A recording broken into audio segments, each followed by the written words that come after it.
تو جب ان دو عورتوں نے کہا کہ قبروں میں عذاب ہوگا تو انہوں نے، حضرت عائشہ کہتی ہے میں نے جھٹلا دیا اور میں اس کے لیے تیاری نہیں ہوئی کہ میں ان کی تصدیق کرتا ہوں اس معاملے میں۔ وہ چلی گئیں دونوں، رسول اللہ صلی اللہ علیہ وسلم تشریف لائے۔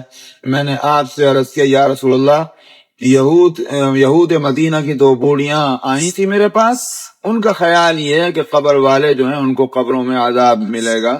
آپ نے فرمایا کہ انہوں نے سچ کہا ہے، قبر والے جو ہیں ان کو عذاب ملے گا، لیکن وہ اس کو چوپائے جانوروں کے سوا کوئی نہیں سن سکے گا۔ جانور دیکھ لیں گے، ان کو پتہ چل جائے گا، ان کو آوازیں آئیں گی، لیکن اوروں کو نہیں۔ اوروں کا مراد یہی ہے انسان اور جنات۔ الا ثقلین کا لفظ بھی دوسری حدیثوں میں آتا ہے۔ ثقلین سے مراد ہے ایک تو انسان اور دوسرے جنات۔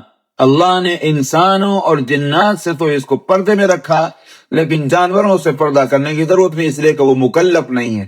انسان اور جنات چونکہ مکلف ہیں شریعت کے، اس بات سے ان سے چھپا کے رکھا ہے، کیونکہ اگر ان پر کھول دیا جاتا ہے اس مسئلے کو تو ایک تو یہ کہ جناب ان کی زندگی مصیبت میں ہو جاتی، روز تو لوگ مرتے، ان پہ عذاب آتا، تو پھر نہ کھانے کے رہتے نہ پینے کے رہتے، اللہ نے مہربانی فرمائی۔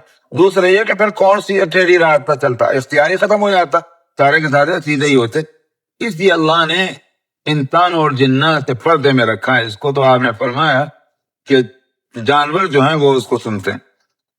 عائشہ کہتی ہیں کہ پھر میں نے آپ کو کبھی بھی ایسا نہیں دیکھا کہ آپ نے نماز کے اندر عذاب قبر سے پنانا چاہی ہو۔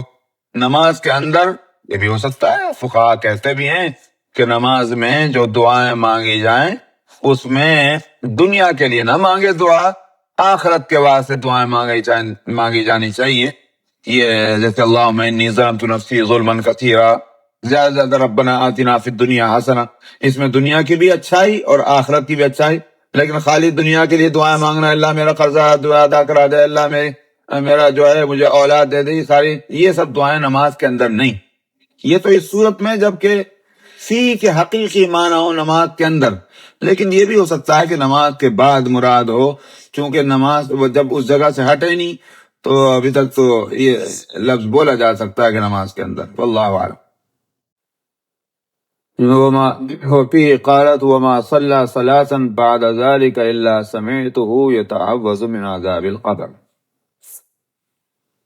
تو مسئلہ چل رہا ہے نماز کے بعد، فرض نماز کے بعد ذکر کرنے کا، اور اسی طرح سے نماز میں بھی جو دعا ہے تشہد میں اس کا بھی ذکر چل رہا ہے۔ تو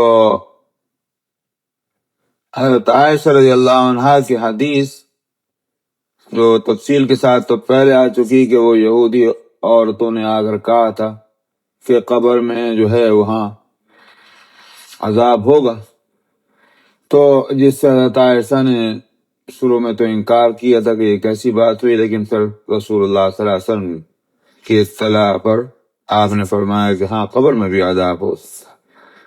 تو اس کے بعد حضرت عائشہ کہتی ہیں کہ میں نے رسول اللہ صلی اللہ علیہ وسلم کو عذاب قبر سے پناہ چاہتے ہوئے ہر نماز کے اندر میں نے دیکھا۔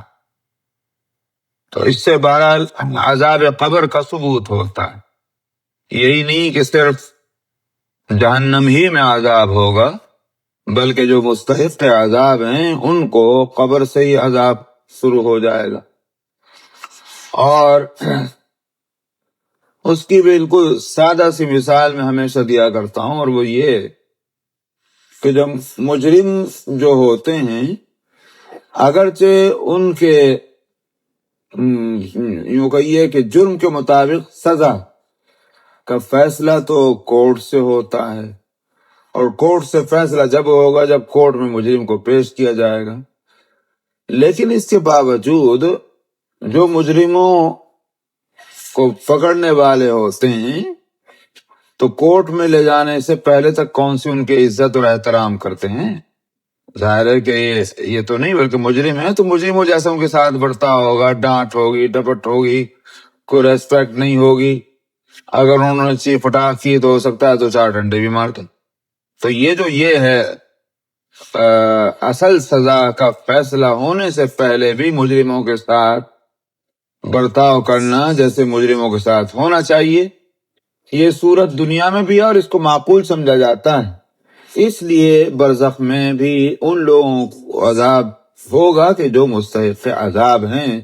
اس سے قبر کے عذاب کا ثبوت ہوتا ہے، اسی لیے تمام امت نے اور علماء امت نے عذاب برزخ کو مانا، اس کے بارے معتزلہ اس سے انکار کرتے رہے۔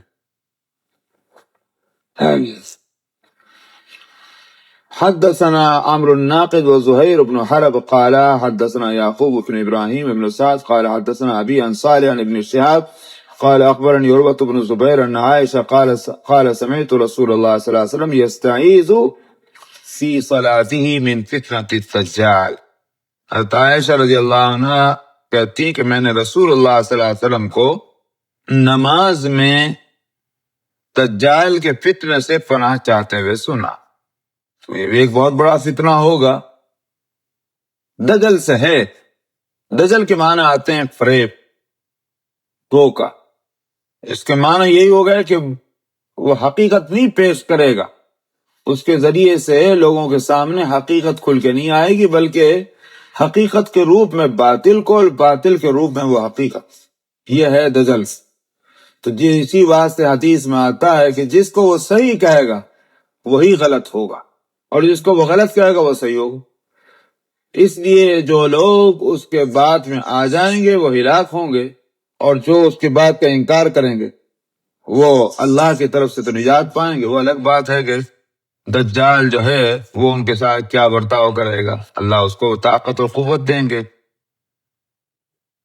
وحدثنا نصر بن علي الجهضمي وابن نمير وابو كريب وزهير بن حرب جميعا عن وكيع قال ابو كريب حدثنا وكيع قال حدثنا الاوزاعي عن حسان بن عطية عن محمد بن ابي عائشة عن ابي هريرة وعن يحيى بن ابي كثير عن ابي سلمى عن ابي هريرة قال قال رسول الله صلى الله عليه وسلم اذا تشهد احدكم فليستعذ بالله من 4 يقول اللهم اني اعوذ بك من عذاب جهنم ومن عذاب القبر ومن فتنة المحيا والممات ومن شر فتنة المسيح الدجال۔